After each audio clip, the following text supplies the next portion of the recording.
1. ഇന്ത്യയിൽ ദേശീയ ശാസ്ത്രദിനം ആചരിക്കുന്നത് ഏത് തീയതിയിലാണ്? A. February 20, B. February 24, C. February 28, D. March 1. ശരി ഉത്തരം option C February 28.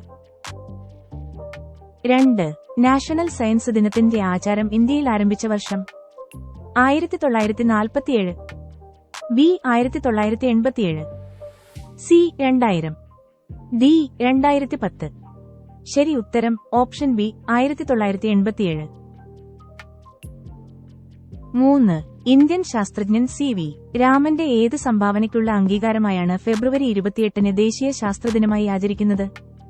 A. Neutron കണ്ടുപിടുത്തം, ബി. ബ്ലാക്ക് ഹോൾ സിദ്ധാന്തം, സി. രാമൻ പ്രഭാവം റമൻ എഫക്ട് കണ്ടുപിടുത്തം, ഡി. Cellular telephony. ശരി ഉത്തരം ഓപ്ഷൻ സി രാമൻ പ്രഭാവം കണ്ടുപിടുത്തം. 4. സി വി രാമൻ തന്റെ ഏറ്റവും പ്രശസ്തമായ കണ്ടുപിടുത്തത്തിനായി നോബൽ സമ്മാനം നേടിയ വർഷം?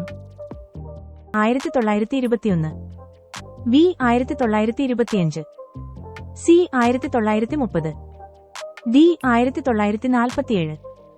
ശരി ഉത്തരം ഓപ്ഷൻ സി 1930. 5. രാമൻ പ്രഭാവം ഏത് ശാസ്ത്രശാഖയുമായാണ് ബന്ധപ്പെട്ടത്? എ. ഒപ്റ്റിക്സ് പ്രകാശവിജ്ഞാനീയം, ബി. കാർബണിക രസതന്ത്രം, C. Nuclear physics, D. Genetics. ശരി ഉത്തരം ഓപ്ഷൻ എ ഒപ്റ്റിക്സ് പ്രകാശവിജ്ഞാനീയം. 6. 2026 നാഷണൽ സയൻസ് ദിനത്തിന്റെ ആചാരത്തിന് എത്ര വർഷം പൂർത്തിയാകുന്നു? എ. 35, ബി. 37, സി. 39, ഡി. 40. ശരി ഉത്തരം ഓപ്ഷൻ സി 39. 7. ഇന്ത്യൻ ദേശീയ ശാസ്ത്രദിനത്തിന്റെ പ്രധാന ലക്ഷ്യമല്ലാത്തത് ഏത്? എ. ശാസ്ത്രത്തിലെ സംഭാവനകൾ ഓർമ്മിക്കുകയും ആദരിക്കുകയും ചെയ്യുക, ബി. യുവതലമുറയെ ശാസ്ത്രത്തിലേക്ക് പ്രോത്സാഹിപ്പിക്കുക, സി. പുരാതന ശാസ്ത്ര സിദ്ധാന്തങ്ങൾ മാത്രം പഠിപ്പിക്കുക, ഡി. ശാസ്ത്രീയ മനോഭാവം പ്രചരിപ്പിക്കുക. ശരി ഉത്തരം ഓപ്ഷൻ സി പുരാതന ശാസ്ത്ര സിദ്ധാന്തങ്ങൾ മാത്രം പഠിപ്പിക്കുക. 8. സി വി രാമൻ സർ ബിരുദം നേടിയത് ഏത് രാജ്യത്തിന്റെ സർക്കാരിൽ നിന്നാണ്? A. British India Britain, B. France, C. Germany, D. America. ശരി ഉത്തരം option A British India Britain. 9. ഇന്ത്യയിലെ ഏത് സ്ഥാപനത്തിന്റെ ആദ്യകാല വികസനത്തിൽ സി വി രാമൻ നിർണായക പങ്ക് വഹിച്ചു?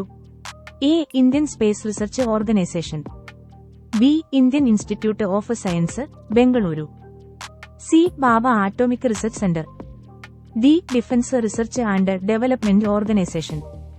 ശരി ഉത്തരം option B Indian institute of science Bengaluru. 10. C V രാമനെക്കുറിച്ചുള്ള ശരിയല്ലാത്ത വാക്യമേത്? എ. അദ്ദേഹം ഇന്ത്യയിലെ ആദ്യത്തെ ഭൗതികശാസ്ത്രത്തിലെ നോബൽ വിജേതാവാണ്, ബി. അദ്ദേഹം ഭാരതരത്നം ലഭിച്ചിട്ടുണ്ട്, സി. അദ്ദേഹം ആണവോർജ്ജത്തിനുള്ള ഏഷ്യയിലെ പിതാവ് എന്നറിയപ്പെടുന്നു, ഡി. രാമൻ റിസർച്ച് ഇൻസ്റ്റിറ്റ്യൂട്ട് അദ്ദേഹത്തിന്റെ പേരിലാണ്. ശരി ഉത്തരം ഓപ്ഷൻ സി അദ്ദേഹം ആണവോർജ്ജത്തിനുള്ള ഏഷ്യയിലെ പിതാവ് എന്നറിയപ്പെടുന്നു.